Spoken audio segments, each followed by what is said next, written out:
Good morning, everyone. This International Mountains Day, we have Dr. Anshu Jimsenpa with us. She is a Padma Shri awardee and a Guinness World Record holder. She also has Limca Book of World Record under her name and many more.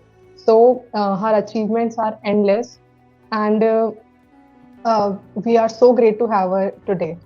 So, ma'am, I would like to ask you about your journey, your background. आपने किस तरीके से ये start किया? और ma'am specially with special mention आपने Mount Everest को एक ही सीजन में 2 बार किया. You are the first women to hold this record and that too in 5 days. You have done it twice. तो ये मैम आप इसके बारे में कुछ बताइए प्लीज. इसका देखिए, मैंने जब माउंटेनियरिंग की शुरुआत किया था तो ये मेरे दिमाग में कभी भी नहीं था कि मैं 2 बार करूंगी या वर्ल्ड रिकॉर्ड करूंगी, ऐसा कुछ नहीं था. आई थिंक ये ऑन द प्रोसेस ये मुझे आइडिया आया कि मैं ये कर सकती हूँ, क्योंकि एक कुछ अलग करने की इच्छा तो थी. तो क्लियरिटी नहीं होने की वजह से कोई बोलने वाला नहीं था कि क्या करना है क्या नहीं करना है. बट जैसे जैसे जैसे मैं क्लाइंबिंग स्टार्ट करती गई तो मुझे पता चला कि नहीं, आप इस तरह के रिकॉर्ड भी कर सकते हो. तो ये 2011 में मैंने 10 दिन के अंदर 2 बार किया. और उस वक्त मैं इससे भी कम समय में करना चाहती थी, पर कुछ परफॉर्मेंसेस थे जिसकी वजह से नहीं कर पाए, तो ये चीज जो है वो रह गए थे. तो लगातार इसके लिए मैं 2013 में भी मैं गया, 13 में मैंने कोशिश की, फिर 14 में मैं गया, और उसके बाद फिर मैं 15 में गई. ऐसे करके तब जाके मुझे 2017 में जो है फाइनली मैं ये जो वर्ल्ड रिकॉर्ड है मैं कर पाई इसे. या मैम आपने जब ये पहले आप गए तो वहां जाने के बाद आपको पता था कि अभी आप फिर से सेकंड टाइम भी करेंगे एक ही सीजन में ट्वाइस, और इस से पर्टिकुलर डे में आपने सोचा था जब आप फर्स्ट टाइम जा रहे थे कि आप सेकंड टाइम भी जाएंगे कुछ ही दिनों में, ताकि वो रिकॉर्ड 2011 की, नो जी मैम जब 11 आपने की. रिकॉर्ड बनाया द फास्टेस्ट समिटर हाँ हाँ, वन. मुझे पता था, बिकॉज मैंने जैसे बोला कि मैं 2011 में मैं सबसे पहले बार गई थी वहां पे. तो उस वक्त नहीं पता था कि मैं इस तरह का कोई रिकॉर्ड करूंगी, ऐसा कुछ नहीं. बट मेरे मन में हमेशा ये था कि मैं क्लाइंबिंग के लिए तो जा रही हूँ, बट इसके अलावा और क्या कर सकती हूँ, क्योंकि क्लाइंबिंग तो सभी करते थे, ये था, बट एक क्लियरिटी नहीं थी कि क्या करना है नहीं करना है. तो वहां पे जो मेरे जो शेरपा थे, उन्होंने जो मेरी टेक्निक जो थी और मेरी जो फिटनेस है उनको देख उन्होंने मुझे सजेस्ट किया था कि आप कर सकते हो. तो ये उनका आइडिया था एक्चुअली. और फिर मेरा भी ये था कि ठीक है, अगर मेरा पहला सक्सेस हुआ तो मैं डेफिनेटली ट्राई करूंगी. तो फिर दोबारा मैंने कोशिश किया, बट उसमें कई सारी दिक्कतें हैं, बहुत सारी चीजें हुई, तो जिसकी वजह से मैं नहीं कर पाई. जो 1 वीक का जो मैंने टारगेट रखा था वो नहीं कर पाए, तो 10 दिन मुझे लग गए, 10 दिन का गैप रहा उस बीच. तो वही चीज जो है इसे करने के लिए मैं बार बार गई. 2013 में जब मैं गया तो तब भी उस वक्त भी नहीं हो पाया, क्योंकि इसमें प्रॉब्लम एक तो ये भी था कि इससे पहले किसी फॉरेनर्स जो है उसे किया नहीं था, डबल एसेट का जो है. तो इसकी वजह से उनके पास क्लियर कोई पॉलिसी नहीं थी कि इसे क्या करना चाहिए, क्या रूल होना चाहिए. इनफैक्ट मैं ये कहूंगी कि मेरी इस रिकॉर्ड की वजह से जो है नेपाल माउंटेनियरिंग में जो है एक नया उनका एक ये क्राइटेरिया मतलब इंट्रोड्यूस किया, उन्होंने एक पॉलिसी बनाया कि अगर 2 बार लोग क्लाइम करते हैं तो उसकी क्या क्या क्राइटेरिया होनी चाहिए. तो ये इस तरह से इंट्रोड्यूस हुआ, तो अभी क्लियर कट है, अभी कोई करना चाहते हैं तो वो कर सकते हैं, उनको कोई ऑब्स्टिकल नहीं होगा, उन्हें जो भी फॉर्मेलिटीज है वो करके वो कर सकते हैं. तो इस वजह से 2013 में मैं नहीं कर पाई. सो देन फिर 14 में जो उनका पॉलिसी बन गया था, मैं 14 में गया, बट वहां पे फिर अगेन एवलांच आ गए थे, जिसकी वजह से बहुत सारे कैजुअलिटीज हुए थे. देन फिर मैं जब 2014 में हमारा एक्सपीडिशन फेल हो गया था, तो फिर सभी को ये लग रहा था कि मतलब अब तो इसका एक मेजर एक्सपीडिशन फेल होने का मतलब इट्स अ वेरी मतलब ग्रेट मतलब सैड बैक. तो दोबारा फिर से आप प्लान करना तो वो काफी कुछ प्रिपरेशंस लगता है, तो वो बहुत डिफिकल्ट है. तो सबको लगा था कि अब तो ये गिव अप कर लेगी, अब दोबारा नहीं जाएगी. बट विद इन 1 ईयर फिर मैंने कम बैक किया. मैं 2015 में मैं फिर गया, और 2015 में जब मैं गई थी वहां पे तो हमारा परमिट एक्सटेंड किया हुआ था, बट बाकी जो भी लॉजिस्टिक है, जो भी ट्रैवल एक्सपेंसेस है, वो सारा फिर मुझे दोबारा उसके लिए मुझे फिर से मैनेज करनी पड़ी मुझे, और काफी मतलब प्रॉब्लम्स आई उसके लिए. तो वहाँ पे पहुंची देन, बट फिर अगेन आपका नेपाल अर्थक्वेक हुआ. तो उसमें फिर अगेन बहुत सारे लोगों का मतलब लाइफ को मतलब खोना पड़ा. तो वहां पे फिर हमारा एक्सपीडिशन जो फिर से दोबारा कॉल्ड ऑफ हो गया. So back to back 2 years 14 15 2 बार मेरा एक्सपीडिशन कॉल्ड ऑफ हो गया. उसके बाद जब मैं वापस आई तो वो बहुत ही एक्सट्रीम कंडीशन मतलब फेस किया था मैंने वहां पे. बहुत सारे challenges, mental, emotional, physical, psychological, financial, सारा वो चैलेंजेस कर वो पार करके मैं वहां पे पहुंची थी, और फिर वापस जब वापस दोबारा आई तो मैं इतना थक चुकी थी, कंप्लीटली एग्जॉस्ट हो चुकी थी। तो मुझे ऐसा लगा था कि मतलब now this is the dead and, अब इसके दोबारा मेरे पास ना मुझे मतलब ऐसा लगा बड़ी नाउमीद ही मतलब दिखाई दिया कि अब इसके बाद तो मेरे कोई रिसोर्सेज भी नहीं है, कुछ भी नहीं है, जो कुछ भी था मैंने सारा सेक्रीफाइस कर दिया, सब कुछ खत्म कर दिया। हाँ जी, जितने भी पैसे थे, जो भी थे रिसोर्सेज। तो बट ऐसा नहीं, फिर 2016 में मैंने बिल्कुल भी इसके बारे में नहीं सोचा, क्योंकि मेरे पास एनर्जी ही नहीं थी कि मैं इसके बारे में सोचूं, ये करूं, फिर से इतना हिम्मत जुटाना फिर मेरे लिए बहुत मुश्किल हो रहा था।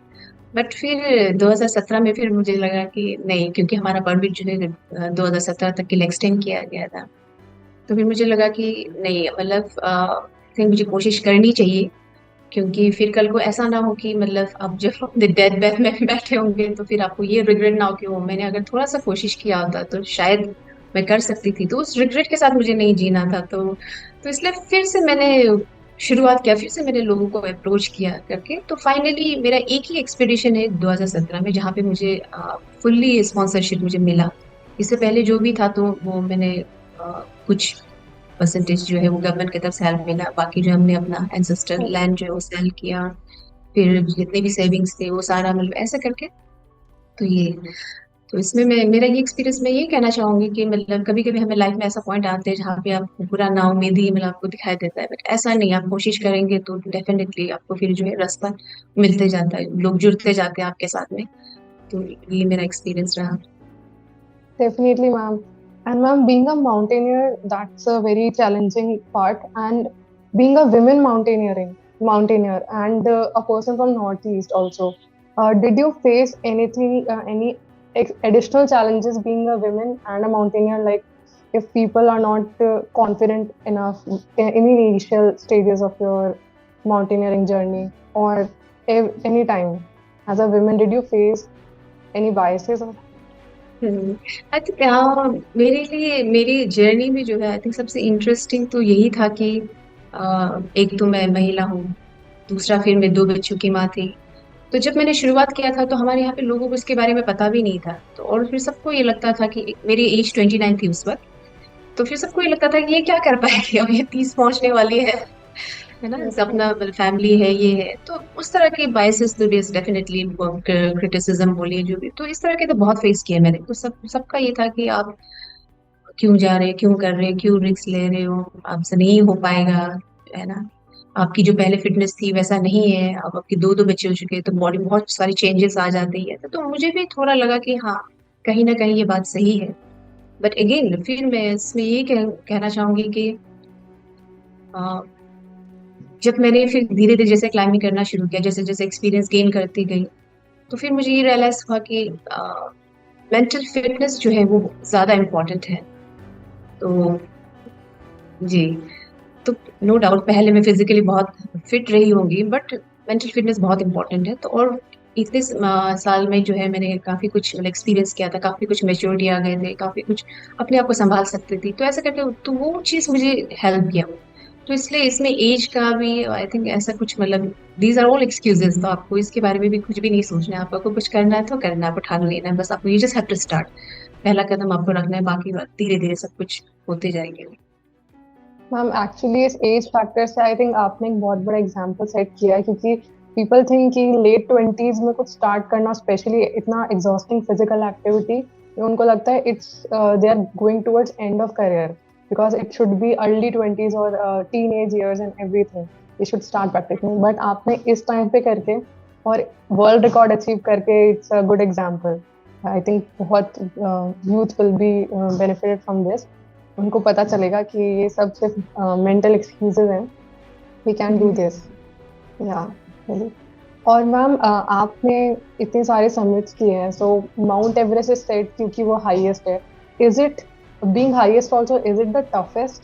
आपको सबसे ज्यादा चैलेंजेस माउंट एवरेस्ट पे ही हुए, या फिर there are other peaks also आपको चैलेंजेस सबसे ज्यादा ड्यूरिंग योर एक्सपीडिशन कहीं और हुए? आपका जो सबसे आपको जो याद हो बहुत ही ऑब्स्टिकल भरा कौन सा था एक्सपीडिशन?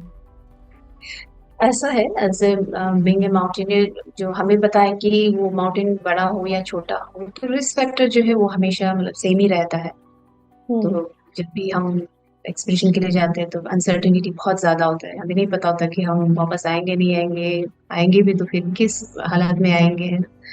तो चैलेंजेस 2013 में हमने एक एक्सपीडिशन किया था माउंट शिकरी पर्वत, वो हमने अल्पाइन स्टाइल में किया था।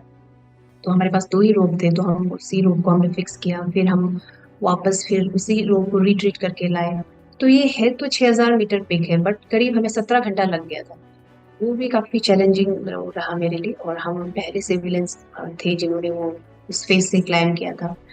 तो इस तरह से फिर और भी बहुत सारे, मतलब ये अब मुझे मतलब याद नहीं आ रहा है। हाँ। देन देन फिर आपके एवरेस्ट की जो बात करेंगे तो फिर उसमें ऐसा है कि आपके यहाँ पे जो है एल्टीट्यूड बहुत मैटर करता है। तो हम्म। 2013 में मैं एक नॉर्थ ईस्ट टीम के साथ में थी, और मैं एज ए डिप्यूटी लीडर उनके साथ क्लाइम कर रहे थे। तो हमारा जो लीडर था वो बेस कैंप में ही थे, तो मैं टीम के साथ ऊपर था। तो हमारा मौसम बहुत खराब हो गया था, तो फिर हम लोगों को जो है उस नाइट को जो है हमें, और एक रात हमें रहना पड़ा साउथ कोल में। तो कुछ दो तीन लोग जो है वो आगे निकल गए थे तो चले गए, उनका समिट हो गया, बट बाकी जो टीम मेंबर्स थे जो पीछे थे तो उनको लेकर मुझे फिर वहां पे स्टे करना पड़ा। तो जब मैं क्लाइम कर रही थी उस रात में, तो मैं बहुत खुश थी क्योंकि 2011 में मैंने 2 बार किया था, तो मुझे लग रहा था कि मतलब मुझे रोड पता है, मेरी फिटनेस मुझे पता चल रहा था कि मैं बहुत फिट फील कर रही हूँ, तो बहुत स्मूथली क्लाइंबिंग होगा मेरा, ऐसा था। बट जब मैं टीम को लेके वापस नीचे पहुंची, तो उस वक्त पूरा हमारा जो टेंट था वो सारा डिस्ट्रॉय हो चुका था। तो वहाँ पे काफी प्रॉब्लम्स आए, जो हमारे गाइड थे और जो टीम मेंबर्स थे उनके बीच में कुछ अनबन हुआ। तो फिर मैं जो अपने गाइड थे उन लोगों को मैं समझा रही थी कि काफी कुछ मेहनत करके वो लोग यहाँ पे आए हैं, तो उनका एक एस्पिरेशन है, वो है, तो आपको उनको सपोर्ट करना है। फिर टीम मेंबर्स को भी मैं बोल रही थी कि ऐसा नहीं है कि आपने उनको पे किया, इसका मतलब ये नहीं कि उनके लाइफ का रिस्क नहीं है, तो उनका लाइफ इज इम्पोर्टेंट, उनके भी पीछे फैमिली। तो इस तरह से जो है मैंने ऑक्सीजन मास्क निकाल के जो आधा घंटा करीब मैं उनके साथ बात करता रहा, एक एक के टेंट में जाके करता रहा, तो वो मेरी बहुत बड़ी गलती थी, क्योंकि उसकी वजह से जो क्या हो गया, मेरा पूरा एनर्जी ड्रेन हो गया। तो बाद में जब फिर मैंने जब ऑक्सीजन मास्क यूज किया तो फिर मुझे रियलाइज हुआ कि ये तो बहुत मतलब मैंने गलत कर दिया, क्योंकि सडनली मेरी बॉडी में जो वो पेन होना शुरू हो गया, मतलब ऐसा ऐसा पेन जैसे कि किसी ने आपको चाबुक से मारा होगा आपके ऊपर, तो पूरा शरीर मतलब टूट टूट के दर्द हो रहा था, इस तरह का पेन। और बहुत वीक फील कर रही थी। अगले दिन फिर मैं टीम को लेकर गई, तो उसमें फिर अब मेरे जो गाइड थे, मेरे खुद के जो गाइड थे, उन्होंने एवरेस्ट क्लाइम नहीं किया था, ओ। तो उनका एक्सपीरियंस था, तो उनको एक्सपीरियंस नहीं थे, तो वो मेरे पीछे थे। और उनके हेड टॉर्च जो था वो ठीक से काम नहीं कर रहे थे, तो उनको मैंने अपना हेड टॉर्च दिया। और मैंने जो टॉर्च यूज किया था, वो टॉर्च का जो उजाला था, पावर था, वो बहुत कम था, जिसकी वजह से मुझे बहुत डिफिकल्ट हो रहा था उसे क्लाइम करते हुए। रात को है ना, ठीक से मुझे दिखाई नहीं दे रहा था। तो मैंने अपना गॉगल्स उतारा, तो उतार के मैं सारी रात क्लाइम किया। फिर मेरे आगे हमारे यंगेस्ट टीम एक मेंबर थे, उनको मैंने हेल्प किया, उनका ज्यूमर वगैरह चेंज करने में। उनको वो थक रहे, वो बोले कब पहुंचेंगे कब पहुंचे, मैंने बोला चलो पहुंचने वाले पर, फिर पीछे उनका भी चेंज किया, ऐसे करके दोनों तरफ ऐसे करके मैं बहुत मुश्किल से मैं पहुंची समिट में। बाद में हमारा एक जोक्स भी बन गया था कि बाकी लोग सब समिट में जब पहुंच गए तो खुशी हो गए, एक्साइटेड हो गए, फोटो वगैरह खींचने लगे, लेकिन मैं इतना थक चुकी थी वहां पे, तो मैं बैठा रहा। मुझे मतलब फोटो लेना है, एविडेंस के लिए आपको सब चाहिए होता है, तो वो सब भी मुझे याद नहीं है। तो बाद में मेरे जो गाइड थे वो मुझे बोल रहे थे, मैम आप तो वहां पे जाके ऐसे बैठ गए जैसे कि आप किसी पत्थर के ऊपर जब रेस्ट करते हो, इसी तरह से मतलब। तो लेकिन उस वक्त मेरे मन में ये सवाल आ रहे थे, मैं खुद को खुद क्वेश्चन कर रही थी कि मैं अपने आप को क्यों इतना तकलीफ दे रही हूँ, क्या वजह है मतलब। अब फिर दोबारा मुझे सेम रूट, मुझे उसी तकलीफ के साथ मुझे नीचे उतरना है, ये करना है। तो 1 मिनट के लिए तो ऐसा भी महसूस हुआ कि मतलब इससे अच्छा है कि मैं यहाँ से कूद जाऊँ। वही मेरे लिए ज्यादा मतलब ये होगा। तो इस तरह के आते हैं सिचुएशंस लाइफ में, तो वहां पे उस वक्त मुझे वो आया। बट फिर मेरी दोनों बेटियों की फोटो थी, तो वो फोटो लेकर ऐसे करके फिर मैंने फोटो खींचा, उसके बाद फिर वापस नीचे आए। तो ऐसे कई सारे इंसिडेंट्स है, कई सारे चैलेंजेस हैं। Definitely ma'am. एंड मैम, क्योंकि आपने इतना प्रैक्टिकली पूरे एक डेकेड से माउंटेन इकोसिस्टम को इतना एक्सप्लोर किया है, तो आपसे बेटर ये कोई नहीं बता सकता कि अगर हम ये पूछें कि डेफिनेटली आपको माउंटेन इन्वायरमेंट के लिए you must have a special corner, a special love for that nature.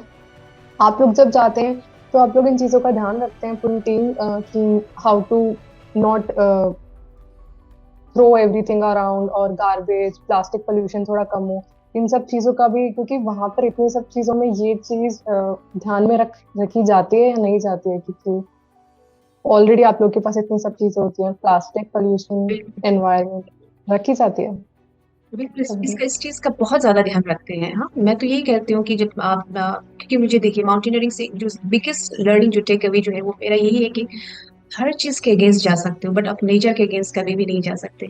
तो मैं लोगों को ये भी बोलती हूँ कि पहले मैं बहुत रिलीजियस थी, मतलब तो काफी घर पे पूजा वूजा करना ये करना, फिर एक टाइम पे आया मैं स्पिरिचुअलिटी में बिलीव करने लगी, ह्यूमैनिटी में बिलीव करने लगी ऐसे।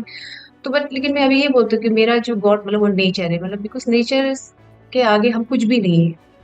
अगर नेचर ही नहीं रहेंगे तो हमारा एग्जिस्टेंस का कोई मतलब ही नहीं है। तो जितने भी मेरी जो भी ट्रेनिंग्स होते हैं, जहाँ पे भी मुझे मोटिवेशन के लिए लोग बुलाते हैं, तो मैं इस चीज पे बहुत ज्यादा एम्फेसाइज करती हूँ। बाकी चीजें कुछ मायने ही नहीं रखते हैं, है ना। लाइफ स्किल के बारे में बात करते हैं बहुत कुछ, लेकिन लाइफ ही अगर नहीं रहेंगे, नेचर ही नहीं रहेंगे, तो उस चीज का कोई मतलब नहीं है। तो पर्सनली तो मैं बहुत साल से बहुत रिलीजियसली कुछ चीजों को मैं फॉलो करती आ रही हूँ, जैसे कोई भी नेचुरल रिसोर्सेस हो, चाहे वो पानी हो, लाइट हो या खाना हो, तो बिल्कुल भी वेस्ट नहीं करती। और एक चीज है जो हम जब भी किसी पहाड़ पे जाते हैं तो हमारा एक ट्रेडिशनल खाना होता है, प्रेयर फ्लैग होते हैं, तो अक्सर हम लेके जाते हैं। तो हमारा ये बिलीफ है कि आप उससे आपको वहाँ पे जो वहाँ के जो भी डाइटी होते हैं तो उनसे परमिशन लेना होता है, तो उनको ये ऑफर करना होता है। तो ये एक बिलीव है, बचपन से हम लोग जब भी बाहर पे जाते हैं तो हम वहाँ पे लगाते ये करते हैं। तो शुरुआत में तो मैं भी लेकर गई थी एक दो बार, बाद में फिर मुझे रियलाइज हो कि नहीं, वहाँ पे छोड़ के आते हैं लोग ये करते, तो वो चीज भी मैंने मतलब करना छोड़ दिया, मैं कैरी नहीं करती अब वो सब। तो ये कॉन्शियसनेस तो हमेशा मतलब ये रहता है। और यस मैम। और जब भी कोई इस चीज को लेके माइंडफुल नहीं होता तो इससे मुझे बहुत पर्सनली मुझे बहुत दिक्कत होता है, बहुत प्रॉब्लम होता है। मैं आपको एक इंसिडेंट बताना चाहूंगी। मॉर्निंग लॉन्ग करके है शिलोंग में, हमारे यहाँ पे मेघालय पे एक स्टेट जो एशिया के क्लीनेस्ट विलेज डिक्लेयर किया गया है। तो वहां पे हम लोग गए थे देखने के लिए, तो फिर वहां पे कुछ दूसरे टूरिस्ट लोग भी आए थे वहां पे विजिट के लिए। और जब वो विजिट कर रहे थे, जब वापस जा रहे थे, तो कचरा फेंक कर जा रहे थे। तो मुझे मतलब इतना हैरानी हुआ कि कैसे आप एक क्लीनेस्ट विलेज को देखने के लिए आए हैं, फिर आप वहां पे मतलब गंदा फेंक कर जा रहे हैं। तो ये सारी चीजें दैट्स तो एन फिर आयरन। वही, तो ये सारी चीजें जो है बहुत मतलब ये है। Yes ma'am. मैम, पोल्यूशन का direct link and indirect link, both link है क्लाइमेट चेंज से, और अभी हम लोग we are facing climate change. India में भी हमने इतने सारे एक्सट्रीम वेदर इवेंट्स देखे, all the researchers report, international organisation सब कह रहे हैं कि the climate change is real, and our organisation is basically working to raise this awareness. आपने तो ग्राउंड लेवल पे उसको देखा, एक्सपीरियंस किया, तो मैम आपकी इतनी लॉन्ग जर्नी में आपने क्लाइमेट चेंज की वजह से ऐसे एक्सट्रीम वेदर इवेंट्स आपने फेस किए हैं कभी? आपको लगा है कि अब थोड़ा क्लाइमेट बदल रहा है, ह्यूमन बिल्कुल एक्टिविटी? वही मैं बोलती हूँ कि जैसे हम अभी ये लो एल्टीट्यूड में जब हम हैं तो हमें पता नहीं चलता, हम जस्ट सुनते हैं कि उसका इसका इफेक्ट इतना दिखाई नहीं देता। मे भी आई थिंक अभी स्लोली जो फार्मर्स को जो है उनको थोड़ा मतलब ये एक दो मतलब चीजें हैं, धीरे धीरे लोगों को मतलब ये हो रहा है। बट जब आप माउंटेन में जाते हो तो आपका फर्स्ट आप अपने आंखों से देखते हो कि ग्लेशियर किस तरह से कितना फास्ट मेल्ट हो रहे हैं।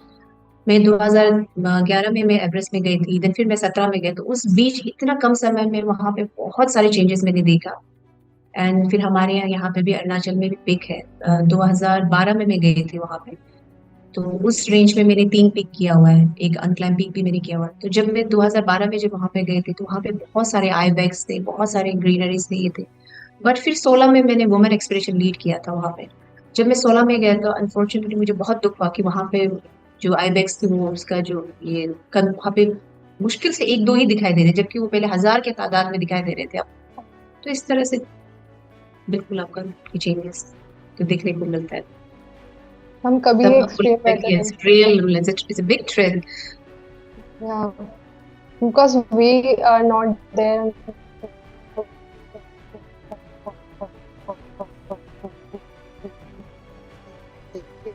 आप वहां जाके आए हैं और इतने लंबे टाइम से उस ट्रेंड को देख रही हैं, उसको चेंज होता हुआ देख रही हैं, आप देख रहे हैं कि